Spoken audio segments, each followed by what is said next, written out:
Hey everybody, welcome back to the RizoCast. It's been a little while. I've been busy trying to sell comics instead of make comic review videos.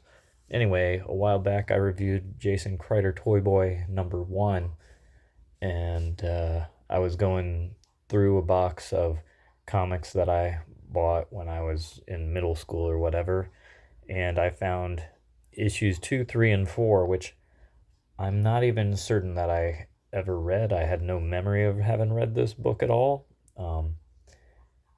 Just like issue 1, surprisingly better than I would have anticipated. I really don't know who the target audience is for this, but you can find these for $1. I would suggest going ahead and grabbing the series and seeing what you think. Starts out full action. So the main character, his dad is an arms maker, and this is his facility that he owns. He has paramilitary guarding it, and it's getting attacked by a group of bikers that they are referred to as the Dirtbags. So, written by Carrie Bates, who my understanding is has the record for the longest time writing Superman, so wrote it for 20 years straight or something. Drawn by Trevor Von Eden. He did a lot of work for DC. Also, to me, the color in this book is really stellar. I do think part of that is it was on Baxter paper when everything else was, on newsprint still, because this is 1987. Or maybe not everything, but a lot of things were still on newsprint. And it's not like a few years later, the stuff that's on the better paper is slick. So this is like a really interesting blend between the two styles as far as printing it, and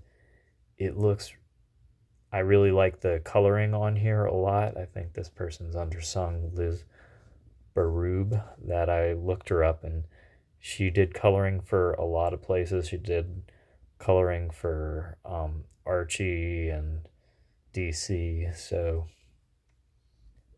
anyway, yeah, like she was a consummate professional, and all of these people, this is not, I had assumed, like most companies that are smaller, like Continuity kind of was at the time, you'll see them using young unproven talent. These are all super established people. They're a decade or more into their career when they're writing this book. So that's kind of interesting. Some of the word balloon placements throughout the book are a little iffy. Like it's hard to tell which one you're supposed to read first. And like here it says, second team up and they got gas masks and they're not in the mood to entertain. And then the next line is, I do believe these fellows are not in the mood to entertain. It would work in the context of a movie or whatever, but like in this context, it just seems redundant. But the panel design's interesting. I really think the coloring brings out this book, though. So they're going in, they're checking out so this gang of bikers is going to an arms dealer's warehouse, basically, to steal weapons, presumably to sell. And they find what do they call it? A topographical map, I guess, of this mountain range that's near them. That's where Toyboy and his dad live. And they find a tape player. So why not while you're robbing someplace, why not just see why they have a tape player laying here and see what it says? And she recognizes this place that the map is of. That she said she used to vacation there when she was a kid. So they listen to it, and there's basically seems to be instructions on it for somebody to kidnap Jason Toyboy.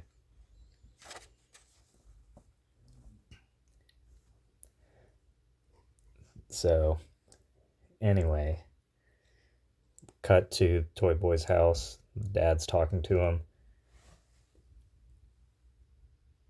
And where is it? There's a line here that is just like,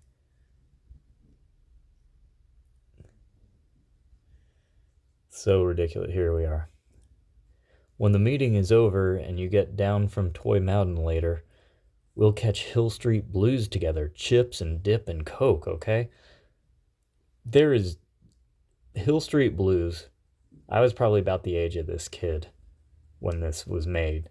No kid would want to watch Hill Street Blues, even if it's like the only time you would get to spend with your dad.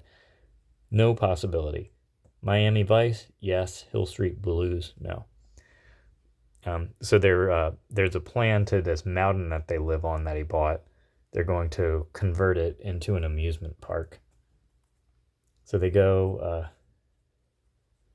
They're going to go and do some stuff. They hook up the trailer where he keeps his giant robotic stuff for some reason.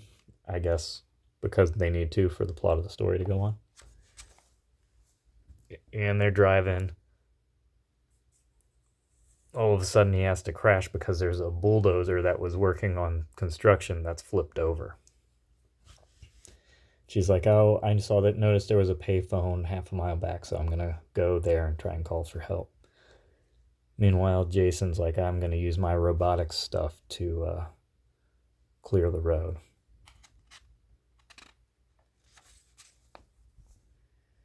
Manages to get the bulldozer flipped back over. And while she's calling, somebody shoots the phone out of her hand. And it's the biker gang with driving a tank that presumably they stole. There's a couple little plot holes, like presumably it seemed like they were driving off on their motorcycles with just a few guns, but they somehow acquired a tank. And this is one of the little things that it like is irksome to me. So it's like, this guy has a smoking gun, and he's like, sorry, my buddy doesn't know how to be subtle. And it's like, that means this guy should be saying it, not the guy with the smoking gun. Anyway, let's cut back over to Jason, and there's helicopters coming in on them. And they're saying, don't move, put your hands up. You'll not be harmed as long as you obey instructions. So I don't know if it's the whole time throughout Continuity's existence, which is only a couple of years, that they have these ads. But I think it's the same ad for all the while, or at least it feels like the same ad. I mean, presumably they're going to fill that space up with another comic. They're going to fill that space up with another comic. Anyway. So there's these helicopters coming to get them. But then the tank shows up, and they take out the helicopters.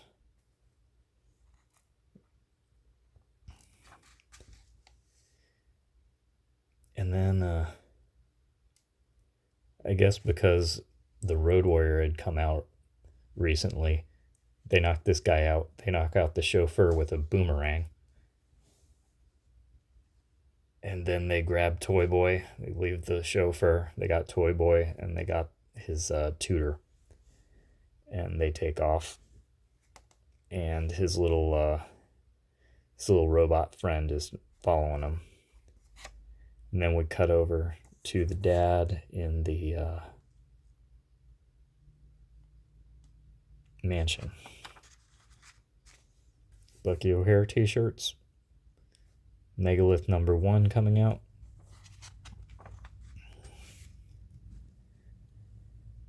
I mean, I guess all the ads in here are in-house ads. There's no external ads.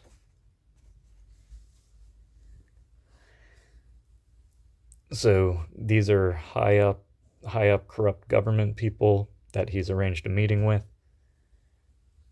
And here they are, and the phone rings. And it's the dirt bags that they're like, "Hey, we've got your son, and you're gonna need to give us some money." And he's like, "Don't dare harm him." And they're like, "This isn't the way negotiations work. You don't set the terms." And then we cut back to them. They're like bragging, like, "Yeah, we did something cool." And then so they hung up on him when they were talking to him. Now they're calling him back. Everybody's yelling on the phone, blah blah blah. The police are here, and he's telling the police, "Look, I don't want you involved. I can handle this myself."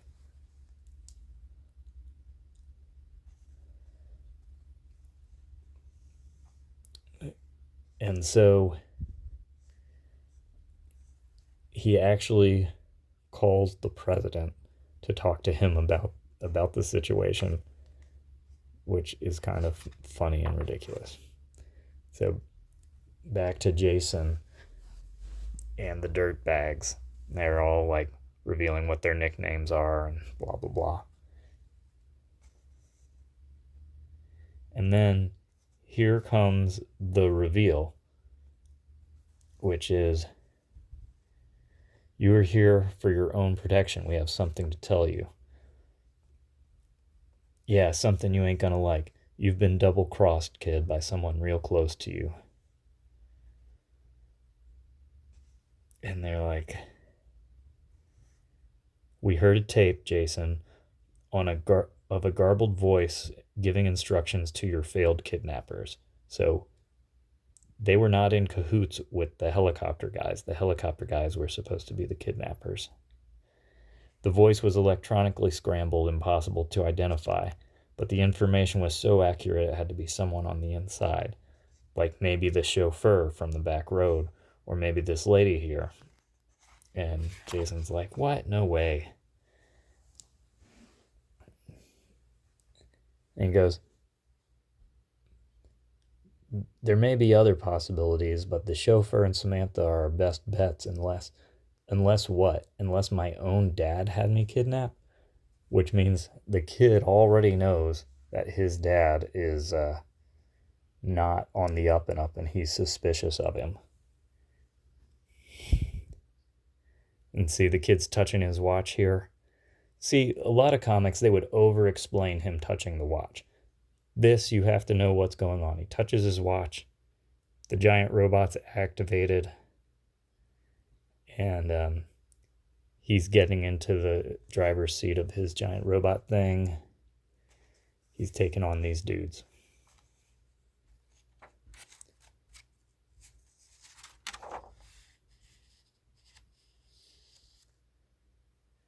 And then he having all these toy robots activated.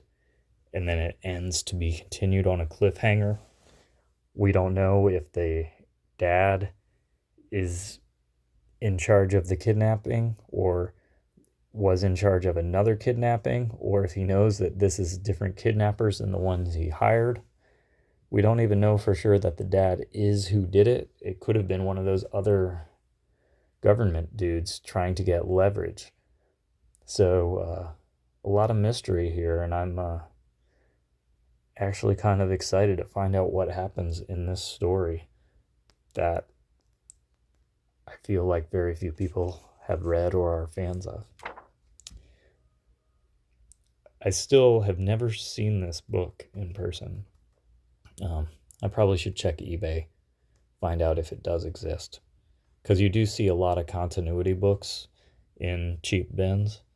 So I would have thought I would have seen it over the years. But yeah, this book, same with Crazy Man. I don't think I've ever actually seen Crazy Man in a bin either. It is worth mentioning, so the cover price on this book was $2 at a time when probably the regular cover price was 75 cents. I do know that when I got the Continuity books, I was getting comics at the flea market at the time, and there was a booth that had new comics and they were cover price or whatever, and that's where I had my pull and hold.